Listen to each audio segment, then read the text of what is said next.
Hello students, welcome to Jain study point. आज हम continue कर रहे हैं इलेक्ट्रिसिटी का next topic, that is circuit diagrams and Ohm's law. इससे पहले हमने चार्जेस के बारे में स्टडी किया था, करंट के बारे में, what is the difference between potential and potential difference. Clear, हमने ये सारे टॉपिक्स इससे पहले स्टडी किए थे। आई होप ये सारे टॉपिक्स आप सबको क्लियर हो गए। अब हम नेक्स्ट हमारा जो टॉपिक है उसको कंटिन्यू कर रहे हैं, that is circuit diagrams and Ohm's law. Very very important topic. Ohm's law आपसे एग्जाम में, बोर्ड एग्जाम में बहुत बार पूछा जाता है। इसके बेस्ड न्यूमेरिकल्स या फिर 1 मार्क डिफाइन, एमसीक्यूज, बहुत सारे क्वेश्चंस बनते हैं।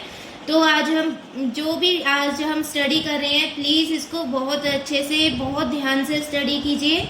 हम स्टार्ट कर रहे हैं हमारा टॉपिक। पहले हम बात कर लेते हैं सर्किट डायग्राम्स के बारे में। सर्किट डायग्राम्स के बारे में हमने पहले भी डिस्कस किया है, बहुत बार हमने सर्किट डायग्राम्स बनाकर देखे भी हैं। अब फॉर एग्जांपल हम स्टार्ट कर रहे हैं सेल से, ठीक है। सेल, अगर हम सेल की बात करें, सर्किट डायग्राम में हम सेल को किस तरह से ड्रॉ करेंगे, लाइक दिस। आप सबको पता है, लाइक दिस। जो ये ग्रेटर लाइन है, बड़ी वाली लाइन है, ठीक है, ये क्या रिप्रेजेंट करती है, positive terminal. This represents positive terminal of battery. अगर हम स्मॉलर लाइन की बात करें तो स्मॉलर लाइन यहाँ पे क्या रिप्रेजेंट करती है, negative terminal. This is the negative terminal of cell. Next, अगर हम बैटरी की बात कर रहे हैं, ठीक है, सेल के बाद अगर हम बैटरी की बात कर रहे हैं, बैटरी क्या होता है, battery is a combination of cells. Cells को जब हम कंबाइन कर देते हैं तो हमारे पास बैटरी बन जाती है, ठीक है।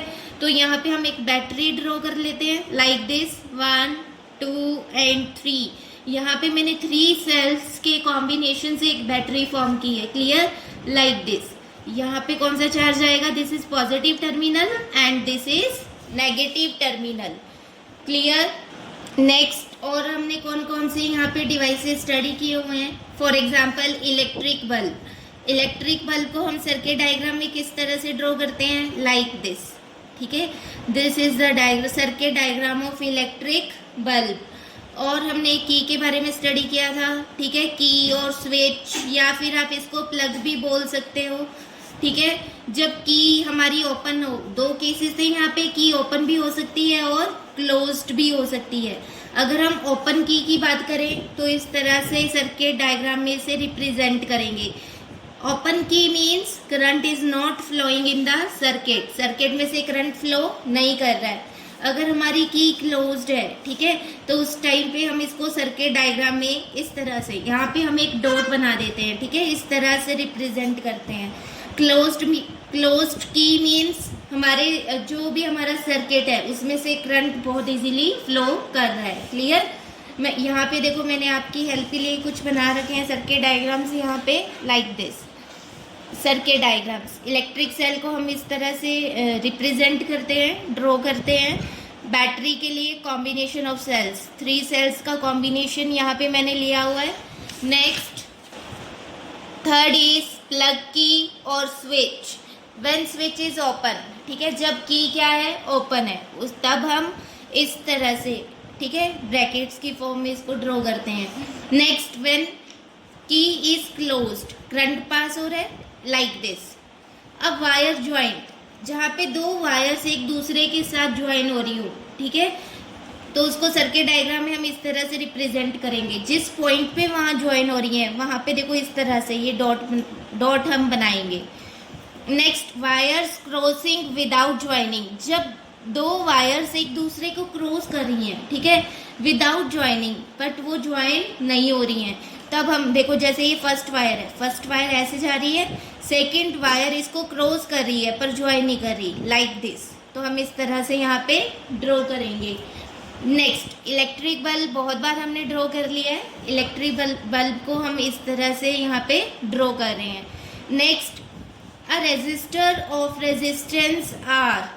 रेजिस्टेंस के बारे में हमने स्टडी किया था। रेजिस्टेंस क्या होता है, रेजिस्टेंस बेसिकली करंट को रेजिस्ट करता है, इट अपोजिस करंट, करंट को फ्लो करने से ये रोकता है, ठीक है। तो रेजिस्टेंस को हम सर्किट डायग्राम में इस तरह से रिप्रेजेंट करते हैं, like this zigzag lines. Clear. अब रेजिस्टेंस हमारे पास दो तरह के हो सकते हैं। एक तो वो रेजिस्टेंसेस जिनकी वैल्यू फिक्स्ड हो, ठीक है। फॉर एग्जांपल आप मार्केट से रेजिस्टर लेके आ रहे हो, कितने का, 5 ओम का। ओम क्या है यहाँ पे, ohm are the units of resistance. हम स्टडी करेंगे ओम्स लॉ के बाद, ठीक है। जब हम रेजिस्टेंस को स्टडी करेंगे तो बहुत डिटेल में स्टडी करेंगे। रेजिस्टेंस के यूनिट्स क्या होते हैं, ओम। फॉर एग्जाम्पल हम मार्केट से 5 ओम का रेजिस्टेंस लेके आए, तो इसकी ये जो वैल्यू है, मैथमेटिकल वैल्यू है, ये हमेशा क्या रहेगी, फिक्स रहेगी। क्लियर। सेकेंड रेजिस्टेंस हमारे पास कौन से होते हैं, दैट आर वेरिएबल रेजिस्टेंस, जिन्हें हम रियोस्टैट भी बोलते हैं। वेरिएबल मीन्स हम इन रेजिस्टेंसेस की वैल्यू को वेरी करवा सकते हैं, चेंज करवा सकते हैं। वेरिएबल रेजिस्टेंस को हम सर्किट डायग्राम में इस तरह से ड्रॉ करते हैं। पहले हम इस तरह से ड्रॉ करके फिर एक एरो, ठीक है।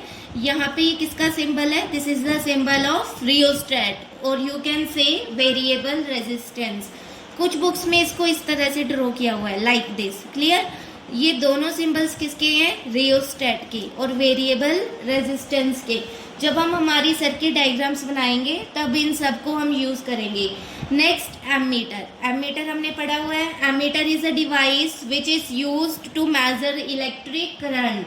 करंट को मेजर करने के लिए हम कौन से इंस्ट्रूमेंट को यूज करते हैं, that is known as ammeter. Ammeter को हम इस तरह से ड्रॉ करते हैं। एमीटर हमेशा कौन से कॉम्बिनेशन में कनेक्ट होता है, सीरीज में, हमने स्टडी किया हुआ है, ठीक है। Ammeter is always connected in series. Next, voltmeter. Voltmeter को हम इस तरह से ड्रॉ करेंगे। वोल्टमीटर हमारा कौन से कॉम्बिनेशन में कनेक्ट होता है, ऑलवेज इन पैरेलल। क्लियर।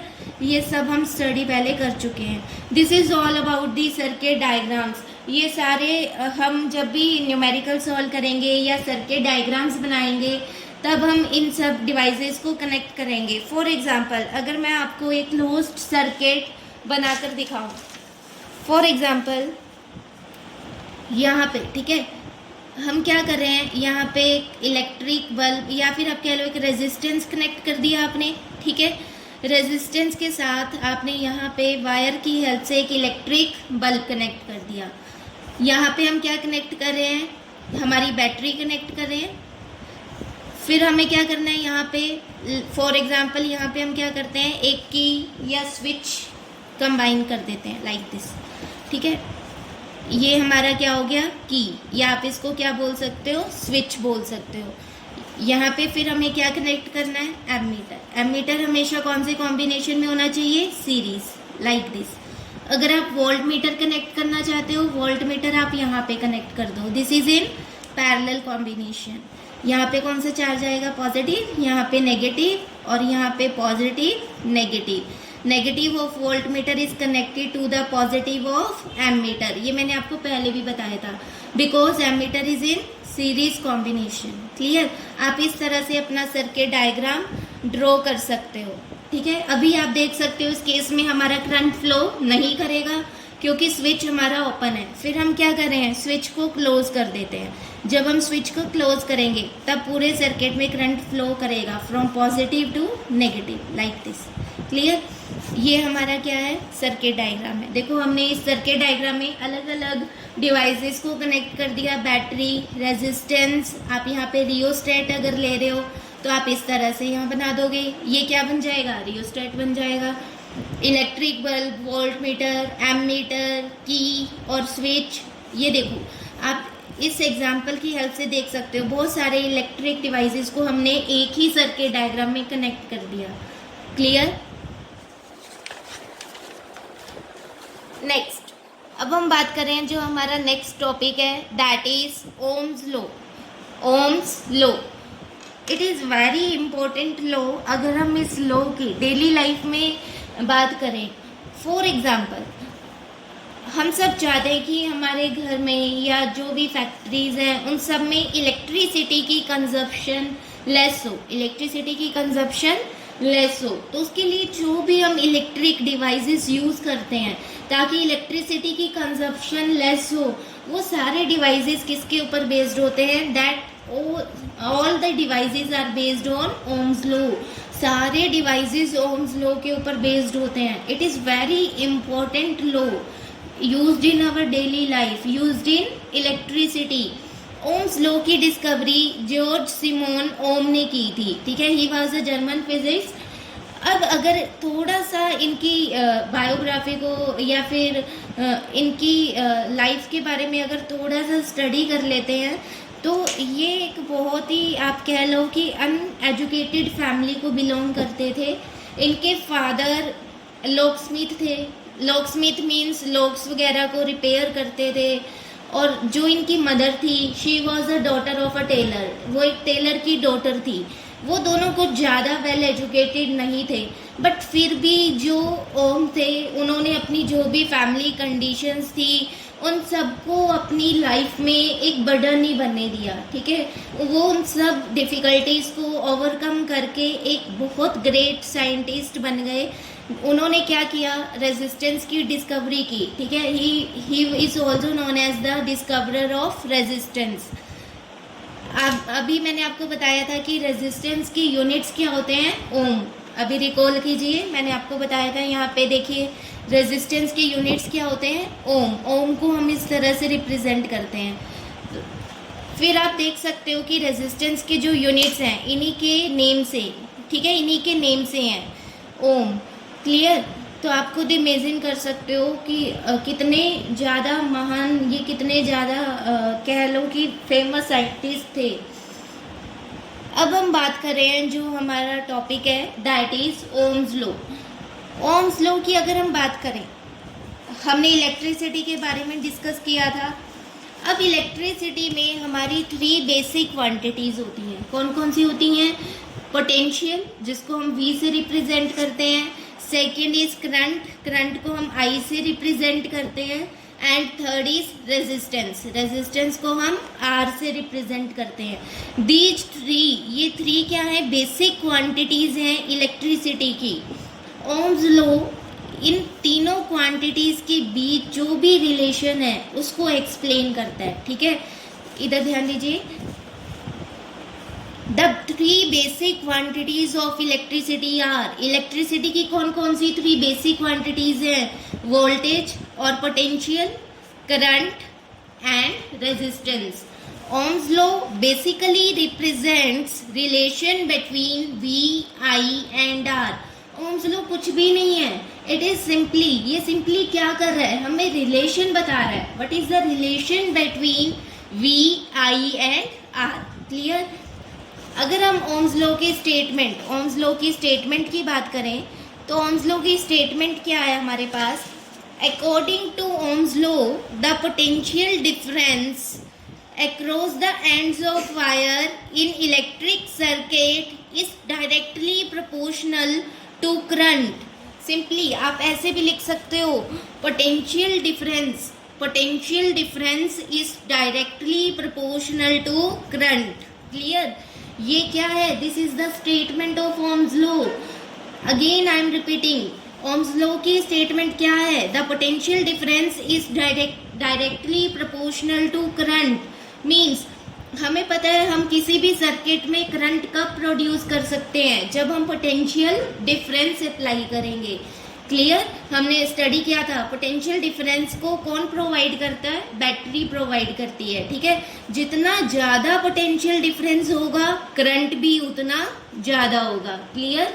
अगर पोटेंशियल की वैल्यू लेस है तो करंट की वैल्यू भी लेस होगी. तो ओम्स लॉ सिंपली हमें क्या बता रहा है, potential difference is directly proportional to current. Clear. जब हम ये डायरेक्टली प्रोपोर्शनल का जो डायरेक्टली प्रोपोर्शनल का सिंबल हटाएंगे तो कोई ना कोई कांस्टेंट अप्लाई करेंगे. यहाँ पे हम कौन सा कांस्टेंट अप्लाई कर रहे हैं, R. क्लियर. R क्या है यहाँ पे, रेजिस्टेंस. R क्या है यहाँ पे, रेजिस्टेंस. तो ओम्स की स्टेटमेंट, ओम्स लॉ की क्या स्टेटमेंट बन रही है हमारे पास, V is equal to IR. V is equal to IR, where V is the potential difference, I is the current and R is the resistance. Again I am reading the statement of Ohm's law.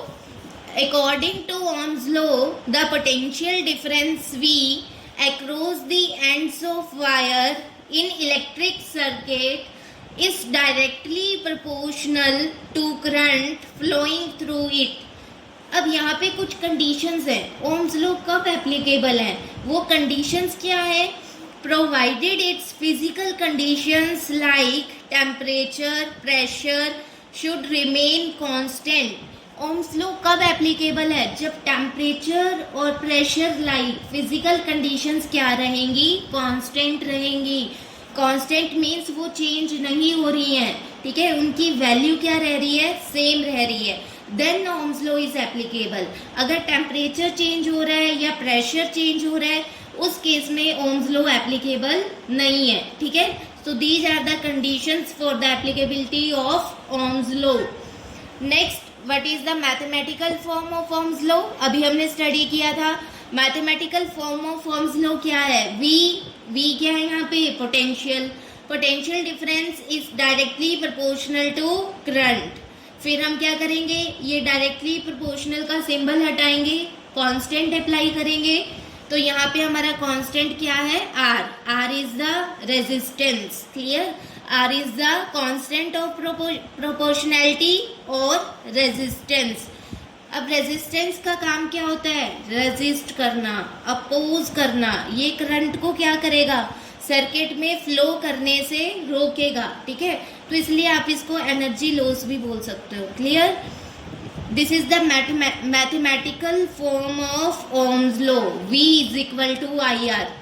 अब हम इसको इस तरह से भी learn कर सकते हैं. देखो यहाँ पे मैंने आपको इजी वे में लर्न करने के लिए एक ट्राइंगल बनाया हुआ है. यहाँ पे हमने फिर ट्राइंगल को 3 पार्ट्स में डिवाइड कर दिया. यहाँ पे हम क्या ले रहे हैं? V. This is I and this is R. V is equal to IR. Clear? V is equal to IR. अगर हमें I कैलकुलेट करना है, ठीक है, अगर हमें करंट कैलकुलेट करना है तो क्या फॉर्मूला बन जाएगा? V upon R. Clear? I is equal to V upon R. अगर हमें रेजिस्टेंस की वैल्यू कैलकुलेट करनी है, अगर हमें रेजिस्टेंस की वैल्यू कैलकुलेट करनी है, it becomes V upon I. It becomes V upon I. ये मेथड आपने पहले भी स्टडी किया हुआ है 9th क्लास में. याद है सबको? डिस्टेंस, स्पीड और टाइम में रिलेशन हम करते थे इस तरह से. हम इस तरह से करते थे. मान लो मैंने यहाँ पे एक ट्राइंगल बना ली. यहाँ पे हम क्या ले रहे हैं? Distance. This is speed and this is time. Distance का फॉर्मूला क्या होता है? इन दोनों को हम मल्टीप्लाई करवाते हैं, स्पीड इनटू टाइम. अगर हमें स्पीड कैलकुलेट करनी है, सिंपली हम इन दोनों टर्म्स को डिवाइड कर देंगे. It becomes distance upon time.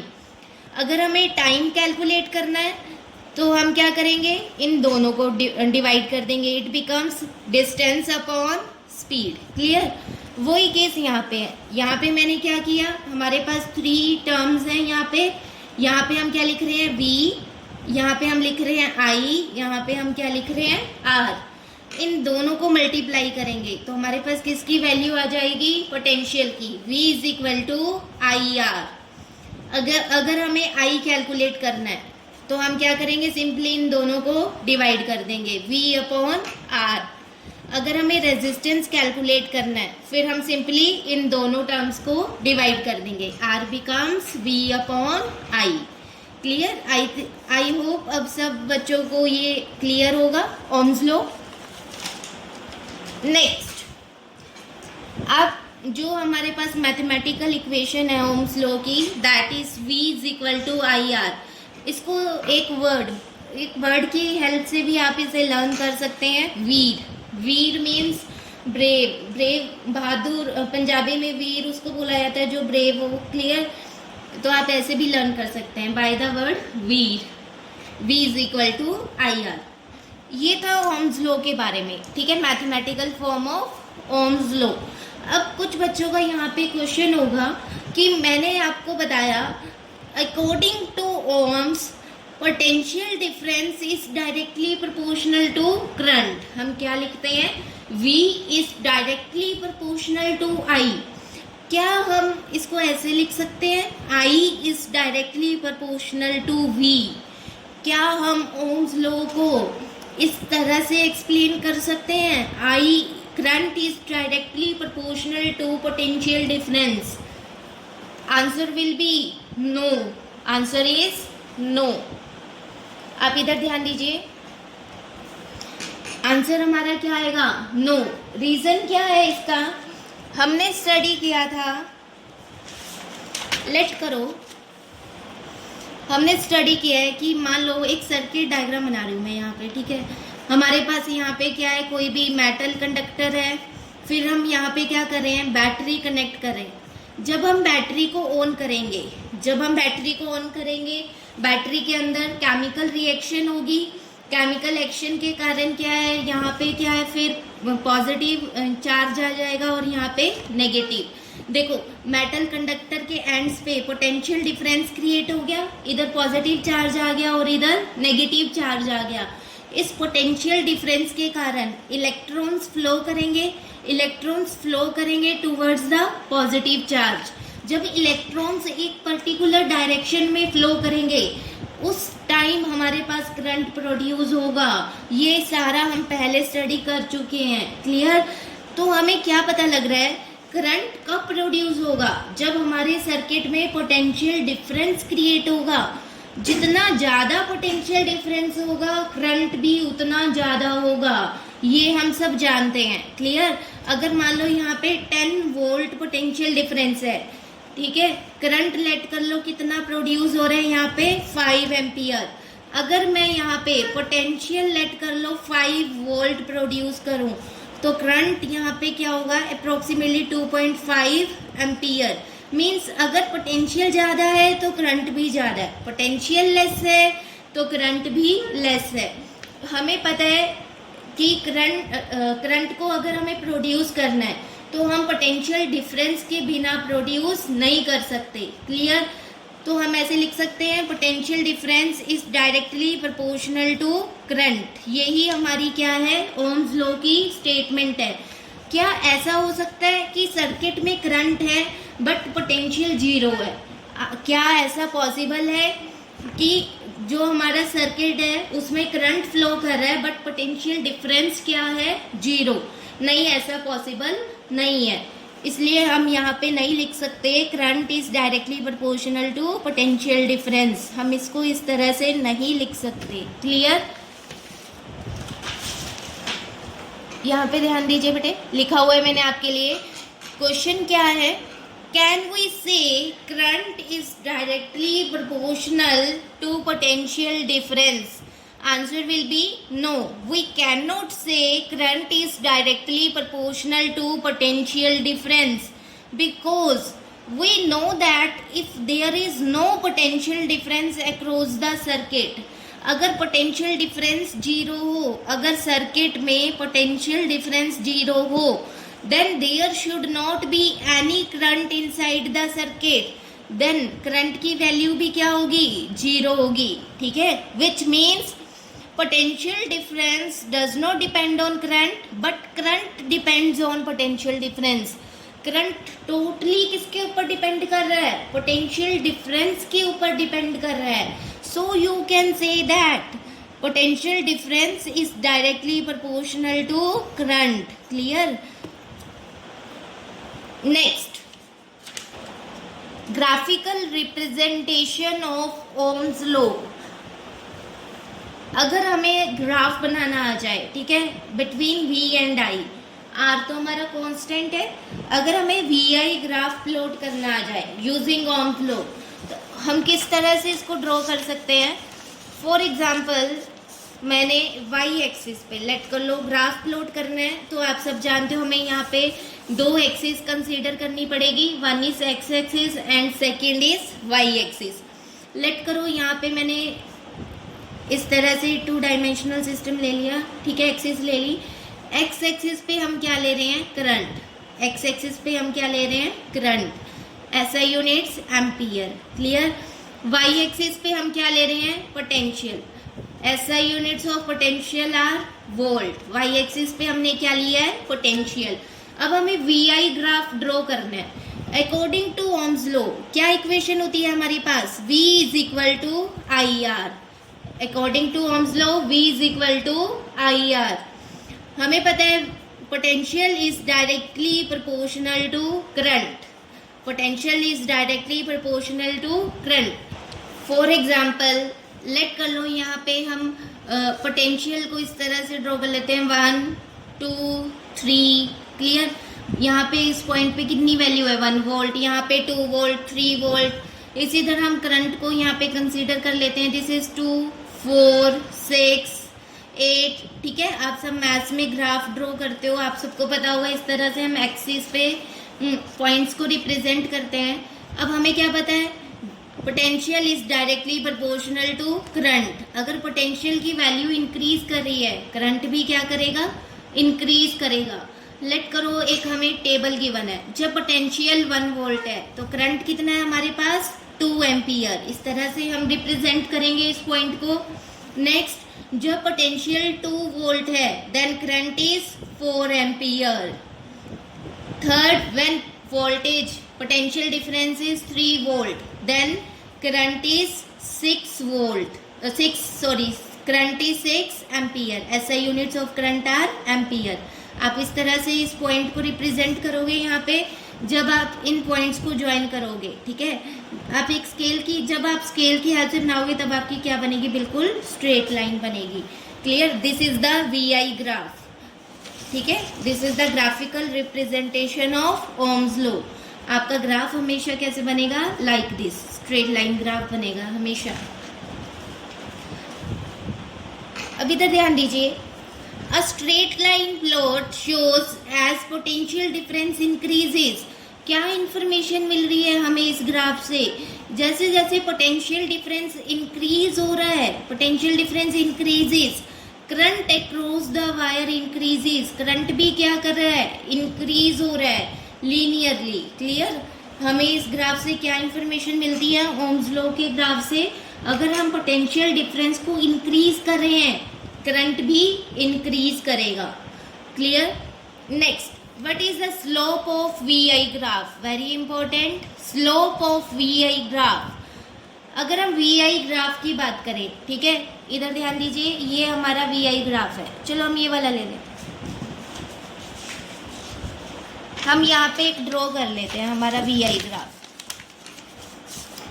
Y axis पे हम क्या ले रहे हैं, V पोटेंशियल, X एक्सिस पे हम ले रहे हैं current I। This is our VI graph. VI graph हमारे पास कैसा आता है, like this, straight line. Clear. What is the slope of VI graph, the slope of VI graph represents resistance. जो स्लोप है VI ग्राफ का, ये हमें किसकी इंफॉर्मेशन प्रोवाइड कर रहा है, this provides us the information about resistance. अब हमें कैसे पता लगा कि अगर हम VI ग्राफ का स्लोप ले रहे हैं तो हमें किसकी इंफॉर्मेशन मिल रही है, रेजिस्टेंस की। इसके लिए फिर हम स्लोप का फॉर्मूला अप्लाई करते हैं। स्लोप का फॉर्मूला क्या होता है, slope of VI graph is given by, simply आप फॉर्मूला स्लोप का अप्लाई करोगे। यहाँ पे क्या फॉर्मूला होता है, Y axis upon X axis. Y axis, अगर Y एक्सिस की बात करें तो Y एक्सिस पे क्या है, potential, it becomes V upon X axis पे हमारे पास क्या है, current, V upon I। Using Ohm's law V is equal to क्या होता है, IR। V upon I is equal to R। तो क्लियरली आप लिख सकते हो यहाँ पे स्लोप क्या रिप्रेजेंट कर रहा है, स्लोप ऑफ VI ग्राफ क्या रिप्रेजेंट कर रहा है, R। क्लियर। स्लोप, अगर हम VI ग्राफ का स्लोप लें तो हमें किसकी इंफॉर्मेशन मिलेगी, रेजिस्टेंस की इंफॉर्मेशन मिलेगी। ये आपने पहले भी पढ़ा हुआ है। फॉर एग्जाम्पल, अगर आपको 9th क्लास का याद है, 9th क्लास में हम स्लोप ऑफ VT ग्राफ पढ़ते थे। 9th क्लास में हम slope of VT graph discuss करते थे। यहाँ पे V क्या था, वेलोसिटी, और T time. Slope of VT graph क्या रिप्रेजेंट करता था, एक्सीलरेशन। रिकॉल कीजिए थोड़ा सा 9th क्लास का। स्लोप ऑफ VT ग्राफ क्या रिप्रेजेंट करता है, एक्सीलरेशन। उसी तरह यहाँ पे स्लोप ऑफ VI ग्राफ क्या रिप्रेजेंट कर रहा है, रेजिस्टेंस। क्लियर। स्लोप का फॉर्मूला हम सिंपली अप्लाई कर रहे हैं, Y axis upon X axis. Y axis पे क्या है हमारे पास, पोटेंशियल, X एक्सिस पे क्या है, current. Using Ohm's law V upon I becomes R. Slope of V I graph फिर किसके इक्वल होगा? रेजिस्टेंस के इक्वल होगा. नेक्स्ट एक और फॉर्मूला है स्लोप का इन the terms of angle, that is slope can also be represented by tan theta, tangent of theta. Maths में आपने स्टडी किया हुआ है, ठीक है. tan थीटा का क्या फॉर्मूला होता है हमारे पास अगर हम बात करें, ठीक है. tan theta tangent of theta it is equal to perpendicular upon base. It is equal to perpendicular upon base. बहुत बच्चों वैसे तो आप सबको ट्रिग्नोमेट्री में आपने ये फॉर्मूला पढ़ा ही होगा. कुछ आप इस तरह से लर्न करते हैं. पंडित बद्री प्रसाद हर हर बोले, इसी तरह से ही लर्न करते हैं. आइए आप सब यहाँ पे हम क्या लेते हैं? Sine theta. फिर हम यहाँ पे क्या लेते हैं? Cos theta. और यहाँ पे हम क्या लेते हैं? Tan theta. टैन थीटा का फॉर्मूला क्या होता है हमारे पास? Perpendicular upon base. अब अगर बेटे हम हमारे वी आई ग्राफ की बात करें, ठीक है, ये हमारे पास वी आई ग्राफ है. लेट कर लो यहाँ पे एंगल क्या बन रहा है? थीटा. यहाँ पे एंगल क्या बन रहा है? थीटा. यहाँ पे मैंने एक पॉइंट कंसीडर कर लिया, ठीक है. अगर इस पॉइंट के यहाँ पे हम क्या करें? वैल्यूज देखें, ठीक है. यहाँ पे लेट कर लो इस तरह से, जो ये वाली वैल्यू होगी, ध्यान दो, ये किसके पैरेलल है? करंट के पैरेलल है. लेट कर लो इसकी वैल्यू क्या है? आई. दोनों पैरेलल है, इक्वल होंगी आई. ये वाली और ये वाली जो लाइन है ये किसके पैरेलल है? This is parallel to the Y axis. Y axis पे हम क्या ले रहे हैं? पोटेंशियल. लेट कर लो यहाँ तक कितनी वैल्यू है? v. इसकी वैल्यू क्या है हमारे पास? v. अब हमारे पास एक ट्राइंगल बन गया. देखो यहाँ पे एक ट्राइंगल बन रहा है. Let A O B. In triangle A O B की बात करें, यहाँ पे tan थीटा क्या होगा? tan theta is equal to perpendicular upon base. Angle के सामने क्या होगा? परपेंडिकुलर होगा. ए बी अपॉन बेस क्या है हमारा? O B. ए बी की कितनी वैल्यू है हमारे पास? v. ओ बी क्या है हमारे पास? i. v अपॉन आई क्या रिप्रेजेंट करता है? r. ठीक है, तो बेसिकली स्लोप किसके इक्वल है? tan थीटा के इक्वल है. ठीक है, आप इधर ध्यान दीजिए. यहाँ पे मैंने लिखा हुआ है slope can also be represented by tan theta, tangent of theta. हमारे पास ये वी आई ग्राफ गिवन है. लेट कर लो यहाँ पे जो ये हमारे पास है वी आई ग्राफ है, ये यहाँ पे कितना एंगल बना रहा है? आई. एक्स एक्सिस के साथ कितना एंगल बन रहा है यहाँ पे? थीटा. फिर हम क्या कर रहे हैं? यहाँ पे एक पॉइंट कंसीडर कर रहे हैं, ठीक है. इस पॉइंट पे अगर हम वैल्यूज देखें, ठीक है, करंट की वैल्यू लेट कर लो इस पॉइंट पे क्या है हमारी? आई. और पोटेंशियल की वैल्यू क्या है? We.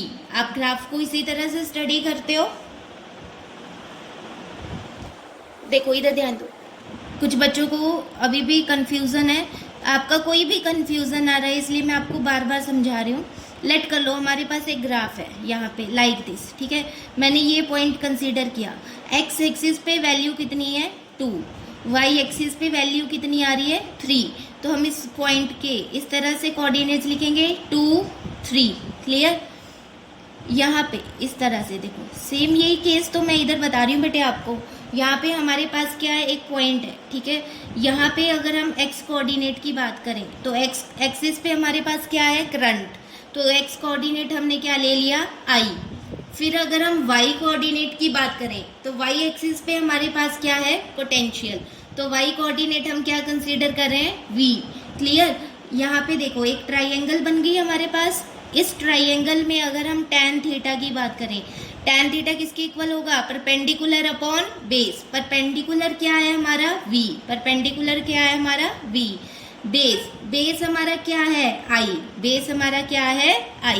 v upon I. Ohm's law क्या होता है? v is equal to I are.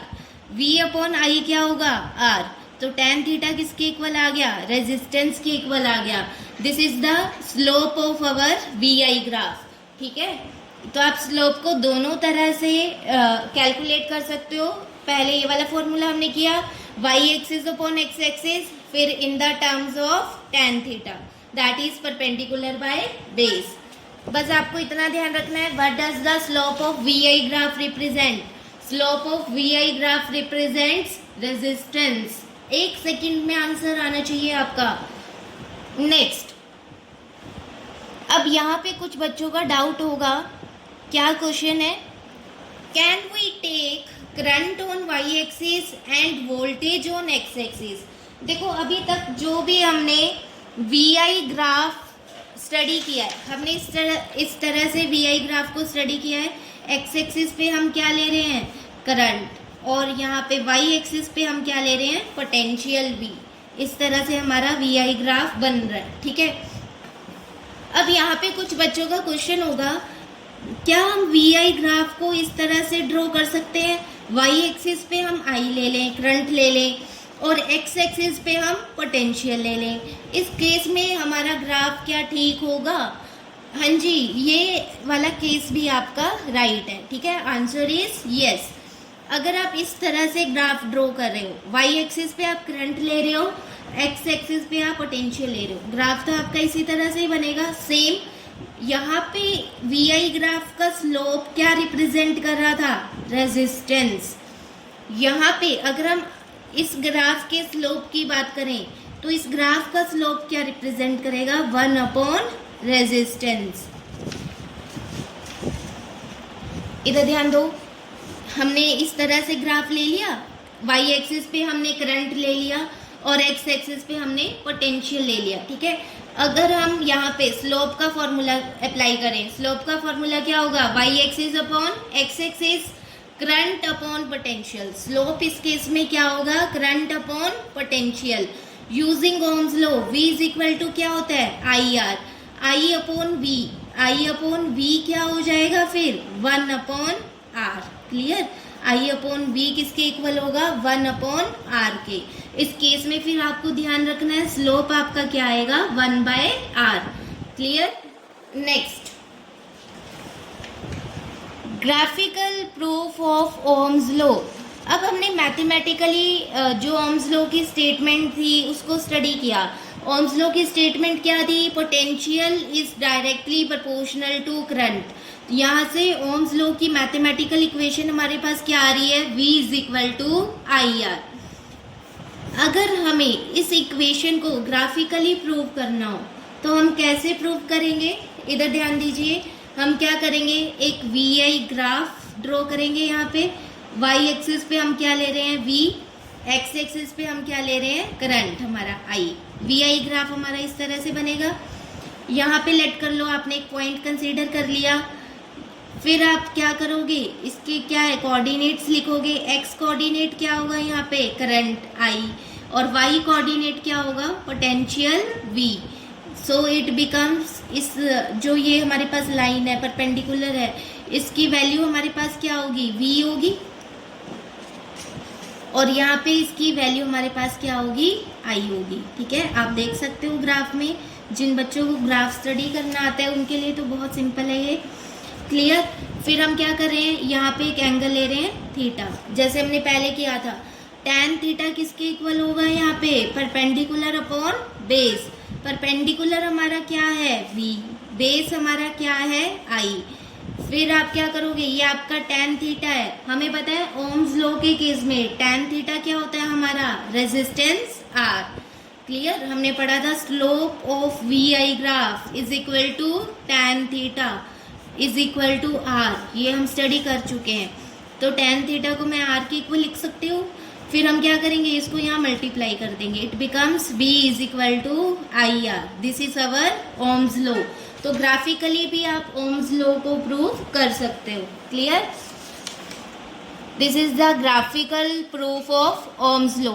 मैंने क्या किया, सिंपली एक वी आई ग्राफ ड्रॉ कर लिया।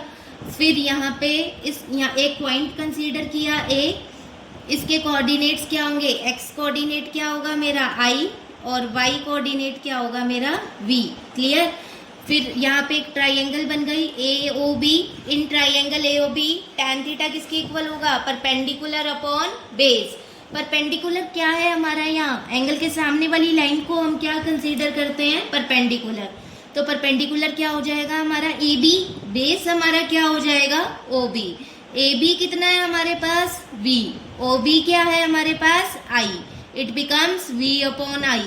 Now using Ohm's law, Ohm's law के अकॉर्डिंग क्या होता है, slope of V I graph, you can say tan theta is equal to r, फिर यहाँ पे tan थीटा को हम क्या लिखेंगे, r is equal to v upon I, ये यहाँ मल्टीप्लाई हो जाएगा, v becomes I R, where r क्या है, कांस्टेंट है, r क्या है, रेजिस्टेंस है, it is a constant term here. So आप ऐसे लिख सकते हो, v किसके ऊपर डिपेंड कर रहा है, I के ऊपर डिपेंड कर रहा है, that means potential is directly proportional to current. This is the proof of Ohm's law. Next, अब हमने Ohm's law की स्टेटमेंट बहुत अच्छे से स्टडी कर ली। आई थिंक अब किसी बच्चे को यहाँ पे Ohm's law के अंदर कोई भी डाउट नहीं होगा। According to Ohm's law, potential difference is directly proportional to current provided the physical conditions like temperature and pressure should remain constant. This is our Ohm's law. I think अब किसी भी बच्चे से कोई भी टीचर अगर पूछे what is Ohm's law, what do you mean by Ohm's law, अब सब बच्चे एक सेकंड में इसका आंसर दे सकते हैं। क्या है इसका answer, potential is directly proportional to current provided the physical conditions like temperature and pressure should remain constant. अब यहाँ पे एक और क्वेश्चन अराइज होता है, why does the physical conditions like temperature, pressure should remain constant in case of Ohm's law?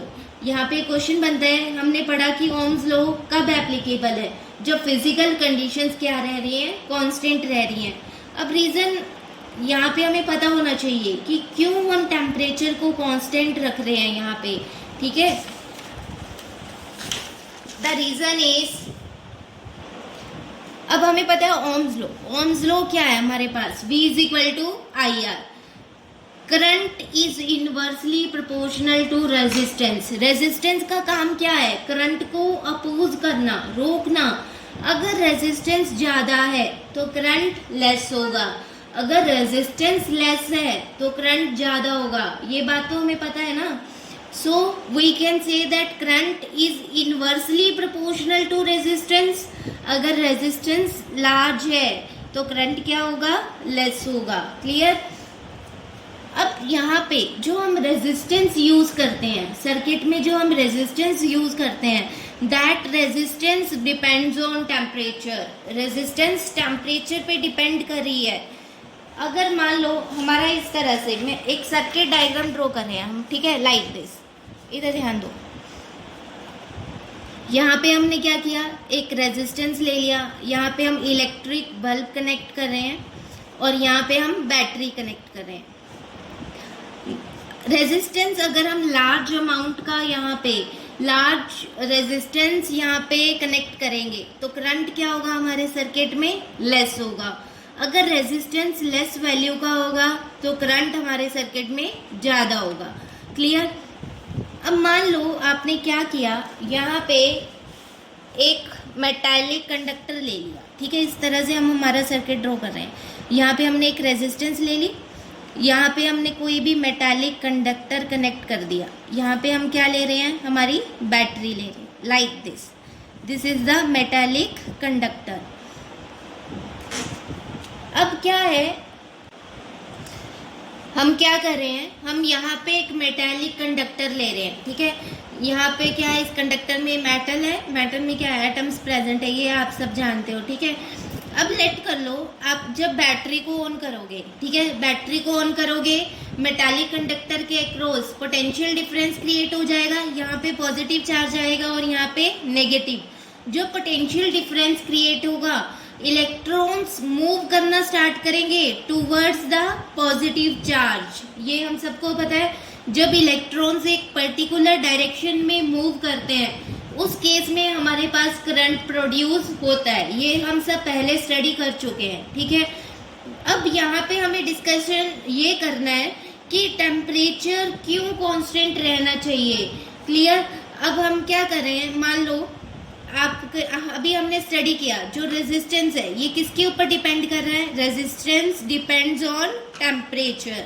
जब आप temperature increase करोगे, जब आप टेम्परेचर इंक्रीज करोगे मीन्स आप क्या इंक्रीज कर रहे हो, थर्मल एनर्जी इंक्रीज कर रहे हो, थर्मल एनर्जी प्रोवाइड कर रहे हो बेसिकली आप। तो थर्मल एनर्जी क्या करेगी, इंक्रीज होगी। जब आपने टेम्परेचर इंक्रीज किया, थर्मल एनर्जी इंक्रीज की। जब थर्मल एनर्जी इंक्रीज होगी तो मेटल के जो ये एटम्स हैं, ये एटम्स वाइब्रेट करना स्टार्ट कर देंगे at a high speed. Atoms start vibrating eight A high speed, ये हम सबको पता है। जब भी हम क्या करते हैं, टेम्परेचर को इंक्रीज करते हैं, तब एटम्स वाइब्रेट करना स्टार्ट करेंगे एट अ हाई स्पीड। अब जब एटम्स वाइब्रेट करेंगे, इलेक्ट्रॉन्स क्या करेंगे, एटम्स के साथ कोलाइड करेंगे। इलेक्ट्रॉन्स किधर ड्रिफ्ट कर रहे हैं, किस डायरेक्शन में मूव कर रहे हैं, electrons are moving towards the positive terminal, positive charge की तरफ मूव कर रहे हैं। जब इलेक्ट्रॉन्स इस तरह से मूव करेंगे और ये एटम्स क्या करेंगे, वाइब्रेट करेंगे, तो इलेक्ट्रॉन्स एटम के साथ वाइब्रेट करेंगे, जिसके कारण करंट की वैल्यू वहाँ पे क्या हो जाएगी, लेस हो जाएगी। जब करंट लेस होगा, जब करंट लेस होगा तो रेजिस्टेंस क्या करेगा, उस केस में इंक्रीज करेगा। ये ही तो, इसीलिए तो हम कहते हैं कि ओम्स लॉ कब वैलिड है, when physical conditions like temperature and pressure should remain constant. अगर ये फिजिकल कंडीशंस वेरी करेंगी, चेंज होंगी, तो वहाँ पे उस केस में ओम्स लॉ एप्लीकेबल नहीं है, बिकॉज वहाँ पे करंट भी चेंज होगा फिर। क्लियर? यहाँ पे ध्यान दीजिए, मैंने आपकी हेल्प के लिए लिखा हुआ है यहाँ पे, according to Ohm's law V is equal to IR, this is the mathematical equation of Ohm's law. We know current is inversely proportional to resistance. Resistance depends on temperature. Resistance temperature के ऊपर depend कर रहा है। अगर हम metallic conductors की बात करें, when temperature is raised, जब आप टेम्परेचर को इंक्रीज कर रहे हो due to increase in thermal energy का इंक्रीज होगा, the frequency of vibrations of atoms of metal increases. Atoms क्या करेंगे, हाई स्पीड के साथ वाइब्रेट करना स्टार्ट कर देंगे। So while drifting towards positive end of conductor, the number of collisions of free electrons with atom increases. Electrons क्या कर रहे हैं, पॉजिटिव एंड की तरफ मूव कर रहे हैं। जब एटम्स वाइब्रेट करना स्टार्ट करेंगे तो इलेक्ट्रॉन्स उन एटम्स के साथ कोलाइड करेंगे। The number of collisions of free electrons with atoms increases, hence resistance increase करेगा और करंट डिक्रीज करेगा। क्लियर? अब आप सब समझ गए होंगे why the physical conditions should remain constant during application of Ohm's law। इसको हम एक और एग्जाम्पल की हेल्प से भी समझ सकते हैं। यहाँ पे मैंने एक एग्जाम्पल ली है, मान लो पहले वाटर क्या है, बहुत ज़्यादा हाई स्पीड के साथ फ्लो कर रहा है। ये यहाँ पे क्या रिप्रेजेंट कर रहे हैं, दिस रिप्रेजेंट वाटर करंट। ठीक है, वाटर स्ट्रीम है हमारे पास, वाटर करंट। वाटर क्या कर रहा है, हाई स्पीड के साथ फ्लो कर रहा है। अब ऑन द वे रास्ते में क्या है, कोई भी रॉक या स्टोन, बड़ा सा स्टोन या रॉक आ जाए। ठीक है, अब क्या करेगा, जो ये वाटर है ये इसके साथ कोलाइड करेगा, कॉलिजन हो जाएगा। कॉलिजन के बाद वाटर की स्पीड क्या हो जाएगी, लेस हो जाएगी। वो ही तो हम यहाँ पे समझा रहे हैं कि जब आप टेम्परेचर को इंक्रीज कर रहे हो, मेटल के एटम्स वाइब्रेट कर रहे हैं, जिसके कारण जब इलेक्ट्रॉन्स पॉजिटिव एंड की तरफ मूव करेंगे तो वो उन एटम्स के साथ कोलाइड करेंगे। उस कॉलिजन के कारण, उस due to that collision resistance increase करेगा और करंट डिक्रीज करेगा। क्लियर? करंट उस केस में क्या करेगा, डिक्रीज करेगा। जैसे कि इस एग्जांपल में हो रहा है, जब पहले वाटर क्या है, हाई स्पीड पे फ्लो कर रहा है, ऑन द वे रास्ते में कोई बड़ा सा पत्थर या रॉक आ गई, कॉलिजन हुआ, कॉलिजन के बाद वाटर की स्पीड क्या हो गई, लेस हो गई। वो ही हमारे केस में हो रहा है with the free electrons. Clear? consider water is flowing at a very high speed, and in between, if the rocks or stones comes, then the speed of water is not as high as before. water की speed क्या हो जाएगी, less हो जाएगी, due to the collision of water with the rocks. Clear? This is all about the Ohm's law. एक बार conclude कर लेते हैं हमने क्या क्या study किया. First of all, statement of Ohm's law. What is the statement of Ohm's law?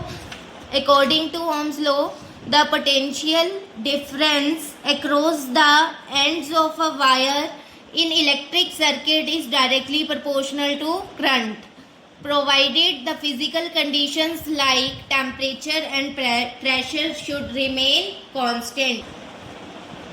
अगर आप बुकिश लैंग्वेज यूज नहीं करना चाहते तो आप सिंपली भी इसको इस तरह से डिफाइन कर सकते हो. According to Ohm's law, potential difference is directly proportional to current, provided the physical conditions like temperature and pressure should remain constant. फिर इसकी मैथमेटिकल फॉर्म क्या बन जाएगी हमारे पास, V is equal to IR, where R is the constant of proportionality or resistance. फिर हम इसको इस तरह से भी लर्न कर सकते हैं, like this, V is equal to IR, या simply by the word VIR. फिर हमने ये डिस्कस किया कि क्या हम I is directly proportional to V लिख सकते हैं. आंसर हमारा क्या था, नो. नेक्स्ट, उसके बाद बेटे हमने स्टडी किया graphical representation of Ohm's law. VI graph को हम इस तरह से प्लॉट करेंगे. यहाँ पे जो स्लोप होगा VI ग्राफ का वो क्या रिप्रेजेंट करेगा, रेजिस्टेंस को रिप्रेजेंट करेगा. ठीक है. फिर हमने स्लोप का एक और फॉर्मूला डिस्कस किया, that is slope is equal to tan theta, tangent of theta. Next, यहाँ पे एक और क्वेश्चन था कि क्या हम करंट को y एक्सिस पे ले सकते हैं और पोटेंशियल को x एक्सिस पे ले सकते हैं. तो आंसर इज यस, बट इस केस में स्लोप हमारा क्या हो जाएगा, 1/r. आपको इस बात का ध्यान रखना है. ठीक है. नेक्स्ट हमने स्टडी किया graphical proof of Ohm's law. Ohm's law को ग्राफिकली हमने प्रूव किया, potential is directly proportional to current. Next, फिर हमने क्वेश्चन एक और स्टडी किया, that is why does the physical conditions like temperature and pressure should remain constant in case of Ohm's law. फिर हमने यहाँ पे ध्यान दिया कि रेजिस्टेंस किसके ऊपर डिपेंड कर रहा है, resistance depends on temperature. Clear. जिसके कारण क्या है, अगर हम मेटल्स की बात कर रहे हैं, मेटल्स का टेम्परेचर हम इंक्रीज करेंगे तो रेजिस्टेंस इंक्रीज करेगा और करंट डिक्रीज करेगा. Clear. Next, conclusion. According to Ohm's law, V is equal to IR, where V is directly proportional to current. यहाँ पे मैंने एक सर्किट डायग्राम लिया है. This is the battery and this is electric bulb. Current इस direction में flow कर रहा है फ्रॉम पॉजिटिव टू नेगेटिव. यहाँ पे आप दो तरह की वोल्टेज ले रहे हैं. ठीक है. पहले हमने 9 वोल्ट ली. उस केस में हमने क्या कंसिडर किया, क्या ऑब्जर्व किया, बल्ब हमारा बहुत अच्छे से ग्लो कर रहा है. फिर हमने वोल्टेज को लेस कर दिया. जब हमने 3 वोल्ट बैटरी ली, ठीक है, उस केस में हमारा इलेक्ट्रिक बल्ब ग्लो कर रहा है बट डिम. ठीक है. ब्राइटनेस क्या हो गई, उसकी लेस हो गई. तो यहाँ से हमें क्या पता लगा, जब हम पोटेंशियल को इंक्रीज कर रहे हैं तो करंट भी इंक्रीज हो रहा है. अगर आप पोटेंशियल को डिक्रीज कर रहे हो तो करंट भी डिक्रीज होगा. ठीक है. When you take 9 volt, bulb will glow more than that in the case of 3 volt. Next, in our homes or industries, ये मैंने आपको पहले भी बताया था. In our homes or industries, to decrease the uses of electricity, the electric devices used by us all depends on Ohm's law. मैंने आपको starting में बताया था, अगर घर की बात करें या इंडस्ट्रीज की बात करें, अगर हम इलेक्ट्रिसिटी की कंजप्शन को लेस करना चाहते हैं तो कुछ इलेक्ट्रिकल डिवाइसेस वहाँ पे यूज़ करते हैं. ये सारे डिवाइसेस किसके ऊपर बेस्ड होते हैं, that are based on Ohm's law. Next, अगर हम यहाँ पे पावर हाउस और अपने जो हमारे घर है उनकी बात करें तो पावर हाउस में कितनी वोल्टेज हम यूज़ करते हैं, approximately 220 kilo volt. Kilo volt means 1000 से आप इसे मल्टीप्लाई कर दोगे, it becomes 220 into 1000 volt, this much high voltage V use, ठीक है। और अगर हम हमारे घर की बात करते हैं तो हम अप्रोक्सीमेटली 220 वोल्ट, ठीक है। ये जो वोल्टेज है इसके कंपैरिजन में बहुत लो है। Next, limitations of Ohm's law. अब हमने ओम्स लॉ को बहुत अच्छे से स्टडी कर लिया, अब लिमिटेशंस ऑफ ओम्स लॉ को भी स्टडी कर लेते हैं। Ohm's law is not applicable for devices for which V by I is not constant. हमने ओम्स लॉ को स्टडी किया था। ओम्स लॉ क्या था हमारे पास, V is equal to I R. V upon I हमारे पास किसके इक्वल आता था, R, वेयर R क्या था, R क्या रेजिस्टेंस था, या फिर हम क्या लिखते थे R को, R is the constant of proportionality. Recall कीजिए, R को हम क्या बोलते थे, R is the constant of proportionality. It means R की वैल्यू यहाँ पे क्या है, कांस्टेंट है, ठीक है। अब कुछ डिवाइसेस हमारे पास ऐसे भी हैं जिसमें V by I की जो रेशियो है, V by I की जो रेशियो है वो कांस्टेंट नहीं है, it is non constant means variable. उस केसेस में ओम्स लॉ एप्लीकेबल नहीं है, clear. Ohms law is not applicable for devices for which V by I is not constant. Example क्या है उन इलेक्ट्रिकल डिवाइसेस की, ट्रांजिस्टर्स। ट्रांजिस्टर्स के बारे में आपने थोड़ा बहुत सुना होगा। थर्मिस्टर्स, थर्मिस्टर्स क्या है, बहुत ज़्यादा हीट सेंसिटिव इलेक्ट्रिकल डिवाइसेस होते हैं। थोड़ा सा टेम्परेचर भी अगर हम चेंज करते हैं तो साथ के साथ इनकी रेजिस्टेंस की वैल्यू बहुत ज़्यादा चेंज हो जाती है, ठीक है। और भी बहुत सारे इलेक्ट्रिकल डिवाइसेस हैं, आप हायर क्लासेस में इन्हें बहुत अच्छे से स्टडी करोगे। अभी के लिए आपको बस इतना ध्यान रखना है, Ohm's law is not applicable for such devices for which V by I is not constant. ऐसे डिवाइसेस को हम क्या बोलते हैं, non ohmic devices, clear. These devices are known as non ohmic devices, that is the devices which do not obey Ohm's law.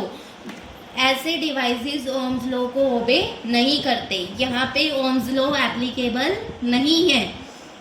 The graph between V and I is non-linear for such devices। अब हमने VI graph पढ़ा था, ठीक है। VI graph को हम इस तरह से प्लॉट करते हैं, अगर हम Y एक्सिस पे V ले रहे हैं, X एक्सिस पे हम I ले रहे हैं, तो हमारा ग्राफ इस तरह से बन रहा था, ठीक है। इस ग्राफ से हमें क्या इंफॉर्मेशन मिल रही थी, जैसे जैसे हम V को इंक्रीज कर रहे हैं करंट भी हमारा इंक्रीज हो रहा है लीनियरली, ठीक है। ये था हमारा VI ग्राफ इन ओम्स लॉ। अगर हम नॉन ओहमिक डिवाइसेस के ग्राफ की बात करें तो नॉन ओहमिक डिवाइसेस के केस में VI ग्राफ लीनियर ना बन के नॉन लीनियर होता है, लाइक दिस। आप X एक्सिस पे करंट ले रहे हो, नॉन लीनियर मीन्स वेरी करेगा like this, clear, non linear नहीं। This is the VI graph of non-ohmic devices and this is the VI graph of ohmic devices। यहाँ पे मैंने दोनों को कंबाइन करके ड्रॉ किया है। X एक्सिस पे हम V ले रहे हैं, Y एक्सिस पे हम करंट ले रहे हैं। ओमिक डिवाइसेस के लिए ये ग्राफ इस तरह से बनेगा, लीनियरली स्ट्रेट लाइन, ठीक है। नॉन ओमिक डिवाइसेस के लिए like this, non linear. This is all about the limitations of Ohm's law. Next, numericals based on Ohm's law। कुछ numericals हमारी NCERT से सॉल्व कर लेते हैं। सबसे पहले हम बात करें एग्जाम्पल 12.3। मैंने आपको बहुत बार बताया है, जब भी हम न्यूमेरिकल सॉल्व करते हैं फर्स्ट कंडीशन क्या है, फर्स्ट स्टेप क्या है, स्टेटमेंट को बहुत अच्छे से रीड किया जाए, ठीक है। उसके बाद जो जो गिवन है उसको नोट करो और जो हमें कैलकुलेट करना है उसको नोट करो सेकेंड स्टेप क्या होगा, फॉर्मूला अप्लाई, ठीक है। फिर हमें अकॉर्डिंगली फॉर्मूला अप्लाई करना है। Question is how much current will an electric bulb draw. आपको करंट कैलकुलेट करना है। First information, we have to calculate current. How much current will an electric bulb draw from a 220 volt source. Voltage हमें कितनी given है, 220 volt. If the resistance of bulb filament is 1200 ohm. ये हमें क्या given है, resistance हमें कितना given है, 1200 ओम। तो आप सिंपली समझ गए होंगे यहाँ पे हमें क्या अप्लाई करना है, ओम्स लॉ अप्लाई करना है। According to Ohm's law V is equal to IR, I becomes V upon R। V कितना है, पोटेंशियल की वैल्यू हमें कितनी गिवन है, 220 वोल्ट। रेजिस्टेंस कितना गिवन है, 1200 ओम। हम इसको फर्दर सॉल्व करेंगे, 2 के टेबल पे इकट्ठा होगा 11 अपॉन 60। फिर हम इसे डिवाइड करेंगे, सॉल्व करके हमारे पास इसका आंसर आएगा 11 अपॉन 60 बिकम्स 0.18 एम्पियर। क्लियर। आपका करंट कितना आएगा इस केस में, 0.18 ampere. This is the first part, A part of our question. Now the B part is, अब इस क्वेश्चन को 2 पार्ट्स में डिवाइड किया गया है। The B part is, statement को अगेन हम बहुत अच्छे से रीड करेंगे। B part is how much current will an electric heater. अब यहाँ पे किसकी बात हो रही है, इलेक्ट्रिक हीटर की बात हो रही है। हमें कैलकुलेट क्या करना है यहाँ पे, current. How much current will an electric heater draw from 220 volt source. Voltage हमें कितनी गिवन है यहाँ पे, 220। If the resistance of heater coil is 100 ओम। अब यहाँ पे इस पार्ट में हमें 2 टर्म्स गिवन है, one is potential and second is resistance. Potential हमें कितना गिवन है यहाँ पे, 220 वोल्ट। रेजिस्टेंस कितना गिवन है, 100 ohm. We have to calculate current. Again we apply Ohm's law here. यहाँ पे हम ओम्स लॉ अप्लाई करेंगे। According to Ohm's law V is equal to IR, I becomes V by R। Potential की कितनी value given है हमें, 220 volt and resistance is 100। 0 से 0 cancel हो जाएगा, it becomes 22 upon 10। Decimal form में इसको कन्वर्ट कर देंगे, आंसर हमारा क्या आ जाएगा, 2.2 एम्पियर। Current is 2.2 ampere. बहुत सिंपल क्वेश्चन था। नेक्स्ट एग्जाम्पल 12.4, स्टेटमेंट को रीड कर रहे हैं। Potential difference between terminals of electric heater is 60 volt. हमें potential difference means voltage given है, कितनी गिवन है, 60 volt. When it draws a current of 4 ampere from the source. Current कितना given है हमें, 4 ampere. What current will heater draw if potential difference is increased to 120 volt. ध्यान दो, पहले हमें क्वेश्चन में पोटेंशियल गिवन है, कितना गिवन है, 60 वोल्ट। जब पोटेंशियल 60 वोल्ट है, जब पोटेंशियल 60 वोल्ट है, करंट कितना है, 4 एम्पियर। ध्यान दो, जब पोटेंशियल 60 वोल्ट है, at that time current is 4 ampere. अब हमें क्या कैलकुलेट करना है, we have to calculate current if potential is 120 volt. अगर हम पोटेंशियल को 120 वोल्ट कर दें, पहले कितना था, 60, अब कितना है, 120। जब पोटेंशियल 60 था तो करंट कितना था, 4 एम्पियर। जब हमने पोटेंशियल को चेंज किया, पोटेंशियल को 120 कर दिया, उस केस में हमें करंट कैलकुलेट करना है। ठीक है, तो यहाँ पे अगर आप ओम्स लॉ अप्लाई करो, इधर ध्यान दो, अगर हम इस क्वेश्चन को सॉल्व करने के लिए ओम्स लॉ अप्लाई करें, according to Ohm's law V is equal to IR। Potential हमें कितना गिवन है, 120 वोल्ट। पोटेंशियल देखो हमें कितना गिवन है 120 वोल्ट। करंट हमें कैलकुलेट करना है, we have to calculate current. क्या रेजिस्टेंस गिवन है हमें इस क्वेश्चन में? Answer is no. इस क्वेश्चन में हमें कहीं भी रेजिस्टेंस की वैल्यू गिवन नहीं है। तो पहले हमारा काम क्या होगा? रेजिस्टेंस कैलकुलेट करना। First we have to calculate this resistance. अब रेजिस्टेंस की वैल्यू हम कैसे कैलकुलेट करेंगे? बाय द फर्स्ट पार्ट, ठीक है। First part of the question is potential कितना है हमारे पास? 60 वोल्ट। करंट कितना है हमारे पास? 4 एम्पियर। ओम्स लॉ क्या होता है? V is equal to I R. तो R क्या हो जाएगा यहाँ से? V upon I। पोटेंशियल कितना है? 60, current is 4, 60 upon 4 becomes 15, 60 upon 4 becomes 15। तो रेजिस्टेंस हमारा कितना आ रहा है? 15 ओम। रेजिस्टेंस हमारा कितना आ रहा है? 15 ओम। अब हम क्या करेंगे? रेजिस्टेंस की ये वैल्यू यहाँ पे पुट कर देंगे, ठीक है। तो हमारे पास हमारे करंट की वैल्यू यहाँ पे कैलकुलेट हो जाएगी, ठीक है। देखो कैसे करेंगे हम। हमारे पास क्या है? V is equal to I R. V कितना है हमारा? 120। Current we have to calculate, और रेजिस्टेंस हमने कैलकुलेट कर लिया। रेजिस्टेंस हमारा कितना आ रहा है? 15 ohm. Resistance is 15 Om.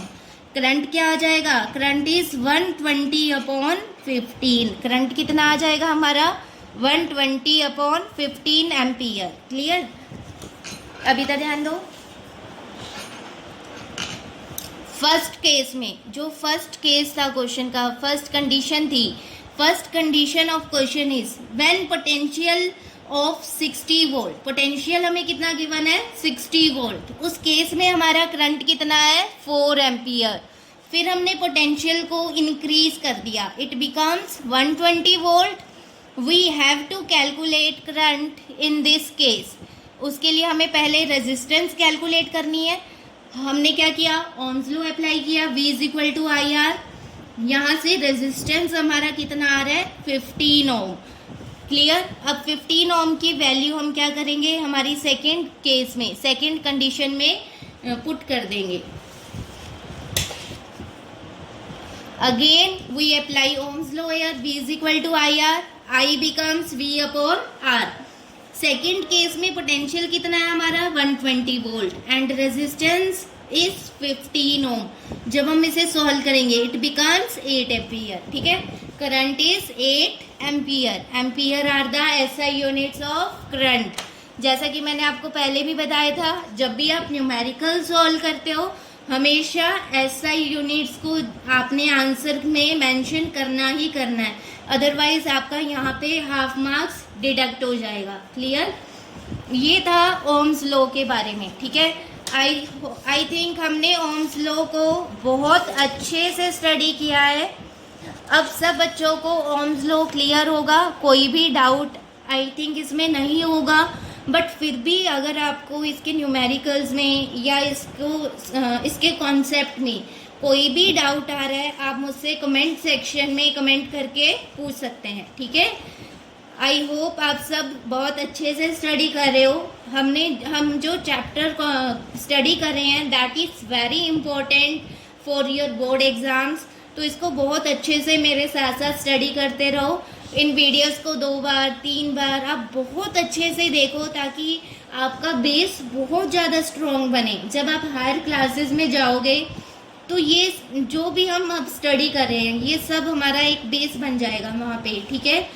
Thank you so much.